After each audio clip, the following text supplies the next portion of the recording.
ദാനിയേലിനെ സിംഹത്തിന്റെ കുഴിയിൽ ഇടുവാനേ ശത്രുക്കൾക്ക് കഴിഞ്ഞു.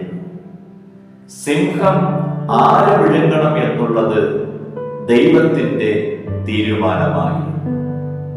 മൊർദെഖായിക്ക് വേണ്ടി കഴിവരമൊരുക്കുവാനേ ഹാമാന് കഴിഞ്ഞു. അതിലാരെ തൂക്കണം എന്നുള്ളത് ദൈവത്തിന്റെ തീരുമാനമായി.